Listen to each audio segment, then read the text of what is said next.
So, what will the next normal look like for the Catholic Church? Well, for the definitive word, I leave that to the Pope and the bishops.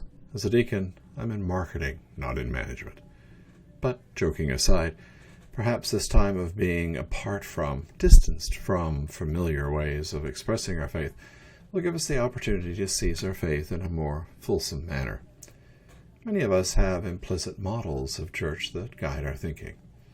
For me, I see the church as a tent in the middle of a field. People toil in the field all morning, and then, come lunchtime, they drop their implements and come into the tent to be nourished so that they can face the afternoon's work. Our job in the tent is to nourish the workers. Deacons? Well, we wait at table. Priests? They are the chefs.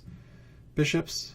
Well, they're like head office, making sure we have food enough, chefs and wait staff enough, chairs and tables, and no leaks in the roof of the tent. And everything else that has to be there behind the scenes to hold it all together. A simple model, I know. But for me, it reminds me that I am just here to serve at table. It is the meal, the coming together at midday, nourished and sent back into the fields, that is the important thing. Church is not about the staff in the tent.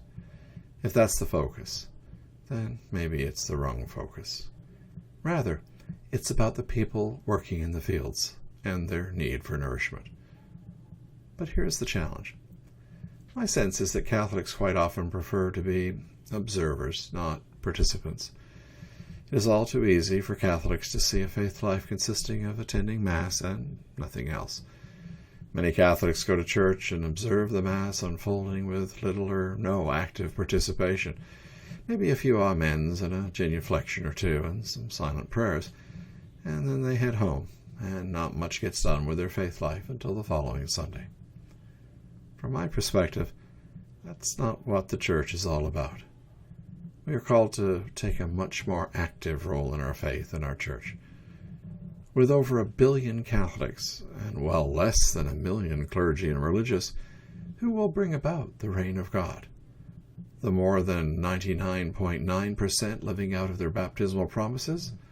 Or the less than 0.1% who are called to serve them as clergy and religious? I firmly believe that this time apart can give us the impetus to explore more fully the role of the laity in our church.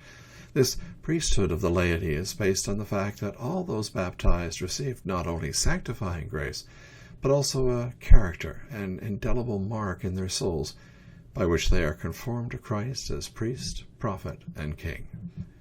Vatican II reminded Catholics that all the faithful are truly priests through baptism, while the laity's priesthood differs from the ministerial priesthood in its essence. Or put another way, the clergy are but a means to an end, which is the holiness and consecration of all the faithful. We are here to serve you as you live out your commitment to the renewal and sanctification of the temporal order of the world. This role goes far beyond entering into the ritual of the Mass by acting as lectors and extraordinary ministers of the Eucharist.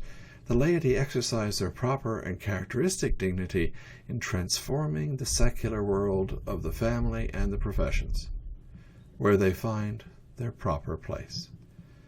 The laity live in the world and they work in it.